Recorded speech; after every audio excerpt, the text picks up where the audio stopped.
2강입니다. 복음에 대한 얘기를 좀 하겠습니다. 지난 1강은 성경에 대한 얘기면 성경을 통해서 예수가 그리스도이심을 밝혔습니다. 이번에는 복음이라는 아예 원색의 단어를 가지고 설명을 좀 해보도록 하겠습니다. 지금 사실은 사단의 가장 강력한 괴계 중에 하나는 사람들을 어렵게 하고 정치로 경제로 이 어둠의 세상으로 많은 것을 주관하고 있습니다. 혼란스럽게 하고 있습니다. UFO가 등장을 했다, 외계인이 나타났다부터 시작해서 경제가 이렇게 어렵고 저렇게 어렵고 또 이 말세에 지금 프리메이슨부터 시작해서 이상한 단체의 활동이 극에 달하고 공산권이 어떻고 지금 우리나라가 전복이 될 위기가 어떻고 그 다음에 이슬람권이 어떻게 방해하고 외부적인 많은 것들을 작용을 하고 있고 또 한편으로는 경제에 매이게 하고 한편으로는 성에 매이게 하고 아니면 스포츠에 매이게 하고 타락에 매이게 하면서 아유 관심 끊고 들어가게 하고 인터넷과 컴퓨터가 중독돼서 전부 개인으로 들어가는 많은 일련의 일이 있습니다. 하지만 그 모든 사단의 괴계는 어떻게 보면 지금 말하고자 하는 요 괴계보다는 약하다고 생각합니다. 실제 사단의 가장 강력한 주안점이 뭐겠냐? 어디를 지금 공격하고 있겠냐는 거죠. 사단은 지금 복음 자체를 공격하고 있는 겁니다. 다른 것들은 전부 외부적인 것입니다. 복음을 모르게 만든 것이 사단의 작전입니다. 공산권에 특별히 쿠바에 가보면서 그동안 이제 쿠바가 유지됐던 공산권으로 유지됐던 여러 가지 것들을 알게 됐어요. 나라가 어려우니까 똑똑한 사람들이 일어나서 나라를 전복할 수 있는, 바꿀 수 있는 그런 여러 가지 시도를 하잖아요. 그래서 뛰어난 사람이 나오면 이 공산권에서 하는 방법이 뭐냐면 그 사람을 제거하는 게 아니고 비슷한 사람을 여러 명 세우는 거예요. 이렇게. 뛰어난 사람이 한 사람이 나오면 이 사람을 없애버리는 게 아니라 없애버리면 더 분란이 일어나니까 비슷한 사람을 더 힘을 줘서 주위에 세워버려요. 그래서 궁극적으로 뭐 하냐면 하나 되지 못하게 만들어요. 그래서 지금까지 쿠바의 기독교 역사상 10개 교단 이상이 모여서 뭔가를 한 적이 없대요. 계속 교단이 모일 때마다 싸우는 거예요. 그래서 아놀드 목사님이 저희가 4번째 가서 21개 교단 모였을 때 집회했을 때 아놀드 목사님 일단 놀랐습니다. 21개 교단의 사람을 모으는 역할은 이분이 했지만 21개 교단의 사람들이 모여서 단 한 번의 말다툼이 없고 자기 소리를 내지 않으면서 이 복음을 받은 것이 본인이 놀랍다는 거죠. 예. 공산권이 그렇게 일을 했는데 이게 꼭 사단의 공격하고는 다르지 않다는 거죠. 비슷합니다. 예. 이게 참된 복음이라고 하니까 주위에 여러 가지 다른 복음을 만들어놨어요. 이것도 복음이야, 저것도 복음이야. 이게 사단의 가장 강력한 공격입니다. 외부적인 요인보다는 복음 자체를 공격하는 것이 사단의 입장에서는 어떻게 보면 가장 심려를 기울인 그런 방법이고 내용이지 않냐는 거죠. 뭐가 핵심인지 사단은 알고 있으니까요. 신학교를 공격하고 신학자를 공격하고 교회를 공격하고 교단을 공격하고 성경 자체를 연구하는 사람들을 공격해서 전부 다른 복음에 빠지게 만들고 심지어는 다른 복음을 만들게 하고 다른 복음을 진짜 복음인 양 막 이렇게 어마어마한 성령의 역사인지 가정하면서 전부 다른 복음 쪽으로 지금도 엄청난 기적을 일으키거나 병을 치유하는 목회자들이 많이 있습니다. 전 세계적으로 실제로 그런 치유의 능력이 나타나기도 합니다. 중남미뿐만 아니라 아프리카 같은 데는 그런 일이 막 벌어져요. 그래서 수많은 사람들이 몰려갑니다. 수많은 사람들이 몰려가서 병이 낫기도 하고 치유받기도 합니다. 많은 일들이 벌어지는데 결국 그들은 뭐냐? 전부 육신에 이렇게 빠져서 쫓아가는 그런 형국이죠. 오병이어때 보리떡 5개와 물고기 2마리로 5,000명, 4,000명 이런 일을 봤잖아요. 5,000명이 그걸 먹고 나서 많은 사람들이 예수님을 따랐어요. 그때 예수님이 하신 말씀입니다. 너희가 표적을 보고 따랐냐? 예수가 그리스도라고 하는 것을 이건 표적이다라고 믿고 따른 것이냐? 배불러서 따라온 것이냐? 니네는 배불러서 따라온 것이다. 오병이어 기적을 보면서 야 저거는 메시아이기 때문에 가능하다라고 믿고 따라온 게 아니라 저분 따라가면 저분이 우리 왕이 되면 우리 배 문제 해결되겠네 이래서 따라온 거 아니냐 이렇게 질책하십니다. 오늘날도 사단이 그와 비슷하게 수많은 기적과 응답을 일으키게 하면서 다른 복음으로 쫓게 만드는 것이 사단의 특징입니다. 고린도후서 4장 4절에 그 중에 이 세상의 신이 믿지 아니하는 자들의 마음을 혼미하게 하여 믿지 아니하는 자들의 마음을 다 혼미하게 만듭니다. 그래서 그리스도의 영광의 복음의 광채가 비치지 못하게 함이니 그리스도는 하나님의 형상이니라. 그리스도의 영광의 복음의 광채에 못 비치게 만드는 게 비치지 못하게 만드는 것이 이게 사단의 가장 강력한 공격이고 방법입니다. 그래서 그게 언제부터냐? 이미 초대교회 시대 때, 바울 시대 때부터 이런 일이 벌어졌다는 거죠. 갈라디아 1장 6절에서 9절에 잘 밝히고 있습니다. 여러분, 지금 우리가 이 구절, 성경 구절을 단순히 접하는 그 정도의 생각으로 생각하지 말고 사람이 대화를 하잖아요. 대화를 하면 적어도 상대방의 입장을 들어줄 줄 알아야 됩니다. 상대방이 지금 어떤 심중으로 얘기하고 있는지를 들을 줄 알아야지 이게 교감이 있는 거잖아요. 이건 옛날 얘기다라고 치부하지 말고 지금 바울이 어떤 가슴으로 이 말을 하고 있는지를 알아들어야지 하나님의 음성을 듣는 거거든요. 뭐라고 얘기하냐? 그리스도의 은혜로 너희를 부르신 이를 이같이 속히 떠나 다른 복음 따른 것을 내가 이상하게 여기노라. 성경은 굉장히 부드럽게 얘기하고 있습니다. 하지만 이게 조금 속된 말로 얘기하면 이게 야 어찌 그럴 수 있어?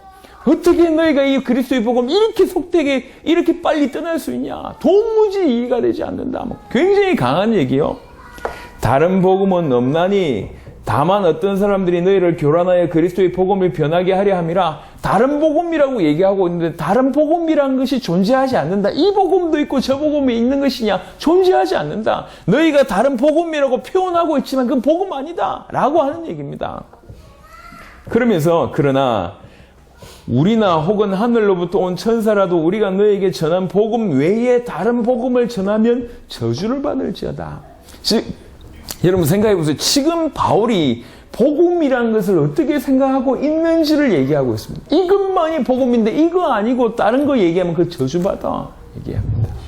많은 사람들이 다른 복음으로 믿을 만한 것들을 얘기했다는 얘기죠. 하나님 얘기했을 것이고 예수님에 대해서 얘기했을 것이고 십자가 부활도 얘기했을 것이고 뭐 응답도 치유도 기적도 많은 것들도 얘기했을 겁니다. 그들이 터무니없는 얘기를 했다라면은 복음이라고 생각 들지 않겠죠. 아주 비슷하게 얘기했을 겁니다. 하지만 다른 복음이요.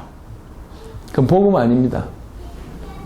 만약에 그렇게 얘기하면 그 사람 저주받을 것이라고 얘기하고 있습니다. 오늘날 만약에 정말 이 사실이 정말이라고 얘기할 때는 이 저주의 범주에 들어가 있는 사람들이 너무 많다는 거죠. 이건 생각보다 큰 얘기입니다. 큰 얘기.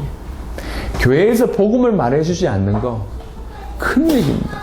주의 종이 강단에서 올바로 선명하게 복음을 선포하지 않는 것은 이 범주에 들어가는 것이고 마찬가지로 많은 성도들이 복음이라고 얘기하면서 실상은 모르고 있어요. 그냥 예수님 얘기하면 복음이고 하나님 얘기하면 복음이고 교회 얘기하면 다 복음이라고 알고 있고 자기 복음 안다고 생각하고 있습니다. 하지만 그 내용이 없어요.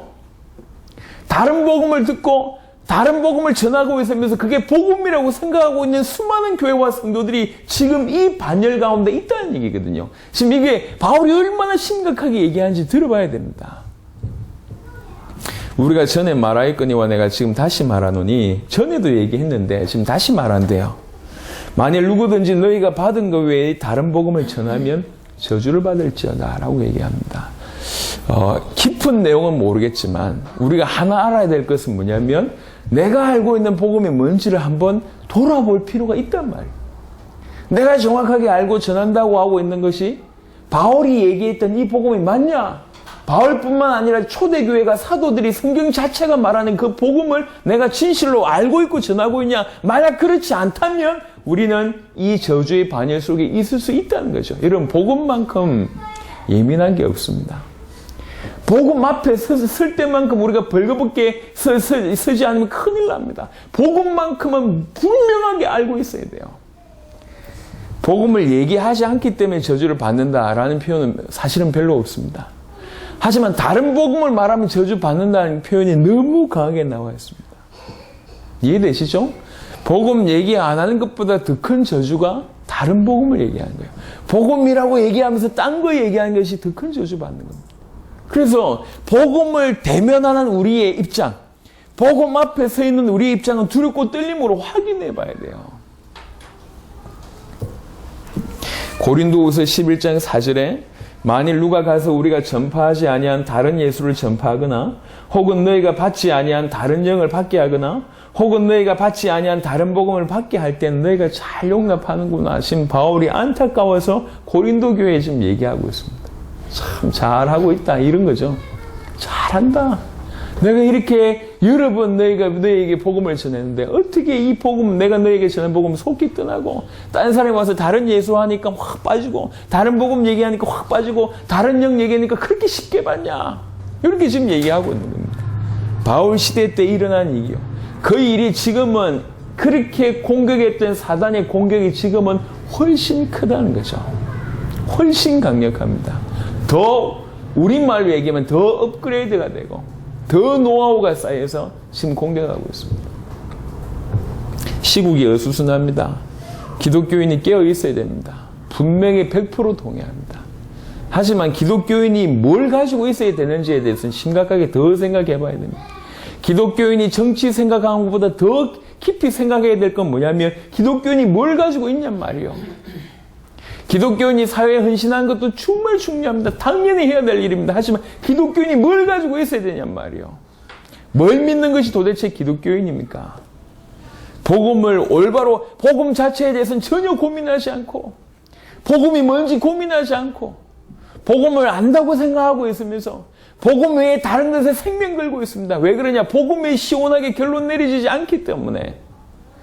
성경에서 복음을 뭐라고 얘기하고 있는지. 바울은 지금 이렇게 안타깝게 얘기하고 있는데 많은 성도들은 자기 복음 안 돼요. 알고 있대요. 그래서 복음 전한대요. 이것도 하고 저것도 행사합니다. 전도 행사도 하고 많은 행사도 하지만 정작 복음이 뭔지에 대해서는 고민하지 않아요. 저는 이런 부분을 얘기할 때마다 예를 들었던 그 예가 많이 생각이 납니다. 그리스 이 시대 때 소크라테스 시대 때, 이 철학자들이 모여서 이렇게, 어떤 부분들에 대해서 논의하고 토의하는 것을 굉장히 좋아하는 그런 문화였을 때, 그날의 주제가 뭐였냐면 아름다움에 대해서 논하는 주제였어요. 아름다움이 뭐냐? 그래서 철학자들이 아름다움에 대해서 막 얘기합니다. 어떤 사람 나와가지고 이 우주가 참 아름답다. 어떤 사람 나와가지고 이 자연이 참 아름답다. 어떤 사람 나와서 여자의 몸이 참 아름답다. 쭉 얘기를 했어요. 그때 소크라테스가 나와서 한 말이요. 당신들이 지금까지 얘기한 것은 아름다운 것에 대해서 얘기했다. 하지만 아름다움 자체에 대해서는 당신 얘기하지 않았다. 아름다움이 뭐냐? 이걸 얘기해야지. 아름다운 것에 대해서 얘기하는 게 지금 우리 논의가 아니지 않냐. 그런데 논의에서 벗어나서 아름다움은 그 누구도 얘기하지 않고 아름다움이 어떤 것인지는 얘기하지 않고 아름다운 것에 대해서만 얘기하고 있다라고 얘기했어요. 그 얘기가, 그 예화가 많은 것을 해석하고 있습니다. 우리는 복음적인 것, 복음 때문에 이래야 돼, 저래야 돼, 수많은 얘기를 하고 있고 활동하고 있습니다. 하지만 복음 자체가 뭐냐라는 거에 대해서는 진중하게 질문하지 않고 있습니다. 안다고 생각하고 있죠. 뭘 알고 있나요? 여러분이 알고 있는 복음은 무엇입니까? 여러분은 복음을 뭐라고 정의하고 있습니까? 오늘 사도 바울은 이 복음 자체가 너무 중요하기 때문에 성경에서 말한 복음, 본인이 지금까지 전했던 이 복음 외에 딴 것 말하면 저주받는다고까지 굉장히 강하게 얘기하고 있는데 우리는 대수롭지 않게 생각하고 있습니다. 물론 복음 안에 있으면서 복음 알고 있다고 생각하면 별 문제 안 돼요. 하지만 다른 복음이라고 얘기하는 요 범주 안에 있으면서 저주를 받을 수밖에 없는 그 상황에 있으면서 대수롭지 않게 생각한다면 어찌 되겠습니까? 다른 복음. 복음이라고 얘기하고 있는데 틀린 복음, 변질된 복음, 섞인 복음, 복음 아닌 복음 다 빠져 있습니다. 사단이 가장 강하게 전 세계를 휘두르고 있는 그 사단이 가장 강하게 공격하는 것은 복음 자체라는 거죠. 복음 자체를 변질시켰습니다. 그러면 도대체 바울이 힘주어 이렇게 얘기하는 바울이 전하는 복음이 도대체 뭔데요? 그걸 알아야지 성경의 복음이 뭔지를 알 수 있을 거 아닙니까? 바울이 전한 복음이 뭐였는지 성경에 여러 군데 나와 있습니다. 로마서 16장 25절부터 27절에 보면 나의 복음과 예수 그리스도를 전파함은 영세전부터 감추어졌다가 이제는 나타내신 바 되었으며 영세전부터 감추어졌다가 지금 나타나는 것이 복음이랍니다. 영원하신 하나님의 명을 따라 선지자들의 글로 말미암아 모든 민족이 믿어 순종하게 하시려고 알게 하신 바 그 신비의 계시를 따라 된 것이 복음이라고 얘기합니다. 선지자들의 글로 그 다음에 모든 민족이 믿어 순종하게 하시려고 신비의 계시를 따라 된 것이 복음입니다. 이 복음으로 너희를 능히 견고하게 하실 지혜로우신 하나님께 예수 그리스도로 말미암아 영광이 세세 무궁하도록 있을지어다. 아멘. 이 복음은 로마서 1장 1절부터 4절에 보면 예수 그리스도의 종 바울은 사도로 부르심을 받아 하나님의 복음을 위하여 특정함을 입었으니 이 복음은 하나님이 선지자들로 통하여 그의 아들에 관하여 성경에 미리 약속하신 것이다. 복음이 뭐냐? 약속이다. 무슨 약속이냐? 성경에 그의 아들에 관해서 성경에 미리 약속하신 것이 복음이다. 이 약속을 선지자들을 통해서 기록했다. 복음이 뭐냐? 아들에 관한 약속이다. 이 약속을 선지자들이 글로 기록했고 성경에 지금 나타났다. 그러면서 그 약속을 풉니다. 그의 아들에 관하여 말하면 육신으로는 다윗의 혈통에서 나셨고 성결의 영으로는 죽은 자들 가운데서 부활하사 능력으로 하나님의 아들로 선포되셨으니 다윗의 혈통으로 오셔서 죄 없는 몸으로 오셔서 죄인을 위해서 죽으시고 부활하사 당신이 하나님의 아들이라는 것을 선포하셨다. 누구냐? 예수 그리스도다. 그 예수 그리스도 그 아들에 관한 약속이 복음이다라는 거죠. 조금 더 구체적으로 얘기해 보면 무슨 말이냐? 복음은 사도행전 9장 22절에 사도 바울이 회심하고 바로 다메섹에서 전도했던 내용입니다. 사울은 힘을 더 얻어 예수를 그리스도라 증언하여 다메섹에 사는 유대인들을 당혹하게 하니라. 아들에 관한 약속인데 어떤 약속이냐? 그 아들, 그 그리스도가 예수라는 것이 이 성경 전체에서 말하는 복음입니다. 수천 년 동안 메시아가 오실 것이다. 약속하셨습니다. 그 아들이 오실 것이다. 약속하셨습니다. 그것을 선지자들이 글로 기록했습니다. 약속하셨습니다. 누가 오셨냐? 그 아들이 오셨습니다. 그분이 누구냐? 예수가 그 아들이고 예수가 그리스도라는 것이죠. 이게 성경에서 말하는 복음입니다. 약 15년, 20년이 지난 시점에 사도행전 17장 2절 3절에 보면 바울이 자기의 관례대로 그들에게로 들어가서 새 안식일에 성경을 가지고 강론하며 뜻을 풀어 그리스도가 해를 받고 죽은 자 가운데서 다시 살아나야 할 것을 증언하고 이르되 내가 너에게 전하는 예수가 이 예수가 그리스도라고 하니 아예 규례가 돼서 이 예수가 그리스도라고 증언합니다. 이것이 성경에서 말하는 복음이고 바울이 전한 복음입니다. 요 바울이 전한 복음 외에 다른 복음을 얘기하면 저주를 받는 겁니다. 복음은 예수가 그리스도라고 하는 것이 복음입니다. 여러분, 예수 그리스도 믿는다고 얘기하지 마세요. 예수를 그리스도라는 것을 정확하게 알고 믿는 사람이 예수 그리스도 믿는다고 얘기하는 겁니다. 그리스도의 뜻을 모르는데 어떻게 예수 그리스도를 믿습니까? 예수가 그리스도 되셨다는 뜻도 모르는데 어떻게 예수 그리스도라고 믿는다고 얘기할 수 있습니까? 그렇지 않습니다. 예수가 그리스도라는 의미를 정확하게 알고 믿는 사람이 예수 그리스도라고 믿을 수 있습니다. 사도행전 18장 5절에 보면 바울이 전한 복음이 뭐였냐?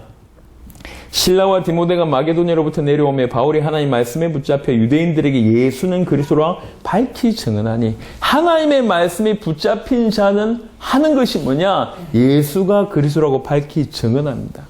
말씀에 붙잡힌 자, 성령에 사로잡힌 자가 예수가 그리스도라고 증언한다는 거죠.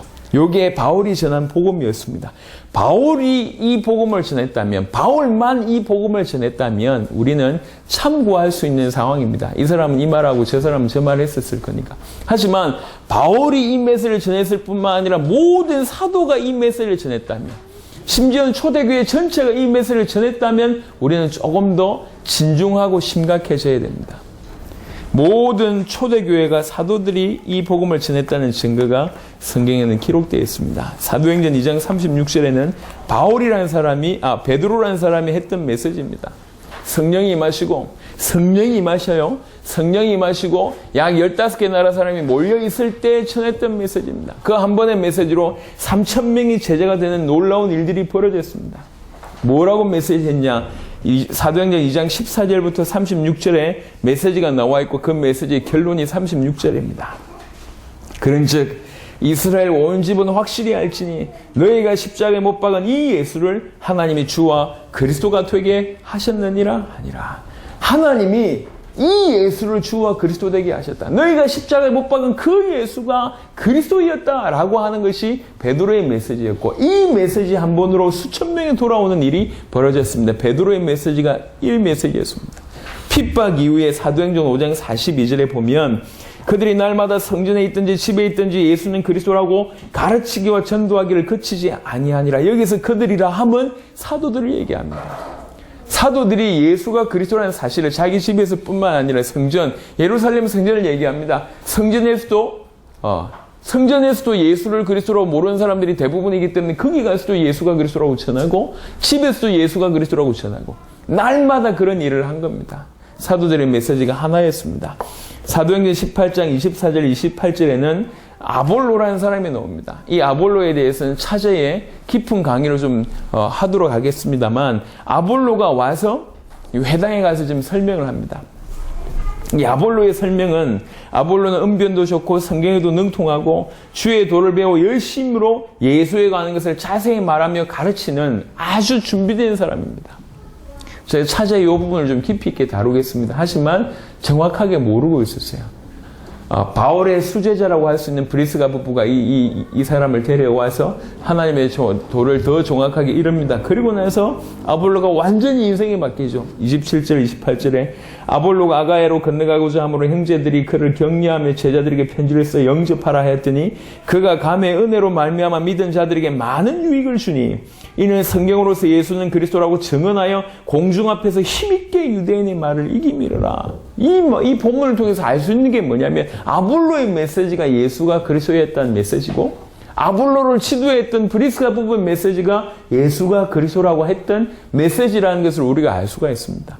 베드로가 그렇고 사도들이 그러고 아볼로가 그러고 브리스가 부부가 그렇습니다. 요한일서 5장 1절에는 사도 요한입니다. 예수께서 그리스도이심을 믿는 자마다 하나님께로부터 난 자니 또한 나으신 이를 사랑하는 자마다 그에게서 난 자를 사랑하느니라. 사도 요한의 메시지도 딴 게 아니라 예수가 그리스도라고 하는 메시지를 전했습니다. 저는 목회자입니다. 성경을 들고 말씀을 일평생 전해야 될 그런 사람입니다. 이 메시지를 들을 많은 목회자들도 저와 동일한 입장에 놓여 있다고 생각합니다. 저와 여러분들이 우리가 하나님 앞에 서야 됩니다. 목회자뿐만 아니라 모든 성도들이 이 성경을 들고 있습니다. 이 성경을 들고 있는 성도들도 깊이 있게 생각하고 고민해 봐야 됩니다. 복음을 어떻게 알고 있느냐. 사도 바울의 지금 애타는 심정으로 우리한테 이 성경을 통해서 들려주신 그 음성을 들을 줄 알아야 됩니다. 복음 알고 있다고요? 여러분, 복음 정말로 알고 있습니까? 복음 전하고 있습니다. 정말로 복음 전하고 있습니까? 복음적인 많은 것들을 얘기하는 게 아니라 여러분이 알고 있는 그 복음 자체에 대해서 질문하고 싶습니다. 여러분이 알고, 여러분이 전하고, 여러분이 누리고 있는 복음은 무엇입니까? 하나님 얘기, 예수님 얘기한다고 그게 복음이 아니에요. 초대교회도 분명히 다른 복음을 얘기했다고 합니다. 수많은 다른 복음이 존재했어요. 전부 하나님 얘기하고 예수님 얘기합니다. 하지만 선명하게 얘기하는 바울과 베드로와 사도 요한과 아볼로와 브리스가 부부와 그 다음에 이 사도들 전체가 얘기했던 예수가 그리스도라는 복음은 아니었다는 거죠. 복음은 예수가 그리스도라는 것이 성경의 복음입니다. 성경의 복음이 뭐냐? 사도행전 5장 42절에 헬라어나 영어 성경에는 정확하게 기록되어 있습니다. 더 가스펠이 뭐냐? 더 가스펠은 예수가 그리스도라는 것이 더 가스펠이라고 성경에 특별히 사도행전 5장 42절 같은 데 언급되어 있습니다. 예수는 그리스도라고 밝히 정언하는, 예수가 그리스도라고 가르치기와 전도하기를 그치지 아니하니라라고 얘기할 때 그 표현에 보면 더 가스펠이 뭔지 명확하게 기록되어 있습니다. 예수가 그리스도라고 하는 그 복음을 가르치기와 전도하기를 그치지 아니하였다고 기록되어 있습니다. 성경의 복음은 뭐냐? 요한복음 20장 31절에 예수께서 하나님의 아들 그리스도이심을 믿게 하려 하며 예수께서 하나님의 아들 그리스도다. 이것이 복음입니다. 마태복음 16장 16절 주는 그리스도시요 살아계신 하나님의 아들이십니다. 이것이 복음입니다. 복음 너무나 쉽게 얘기하고 많은 사람들이 알고 있다고 생각하고 많은 사람들이 함부로 얘기하고 있는 이 복음 자체에 사단의 엄청난 공격이 있다는 겁니다. 지금 안타깝게 전 세계 수많은 사람들이 복음이라고 얘기하고 있으면서 복음을 모르고 있습니다. 참 희한하죠. 너무 희한한 일이 벌어지고 있습니다. 사단은 전 세계를 지금도 어지럽게 하고 있습니다. 세상의 임금이고 세상의 신입니다. 악한 자입니다. 더러운 자입니다. 그 사단이 전 세계에 또 개개인을 다 공격하고 있습니다. 하지만 그 수많은 공격과 비교할 수 없는 게 뭐냐면 복음 자체에 대해서 끈질기게 공격하고 있다는 거죠. 예. 신학자들에게 공격하고 교회 공격하고 목회자에게 공격하고 성도들에게 리더들에게 중직자들에게 공격하고 수많은 공격들이 수많이 이루어지고 있습니다. 메시지를 잘못 전한 것도 문제지만 메시지를 잘못 받는 사람들은 더 문제입니다. 복음을 올바로 모르고 있어요. 어떻게 이럴 수 있습니까? 성경에서 복음만을 얘기하고 있는데 복음만 모르고 있습니다. 있을 수 없는 일들이 지금 벌어지고 있습니다. 다른 복음이 전 세계를 뒤덮고 있습니다. 참된 복음, 예수가 그리스도라고 하는 참된 복음.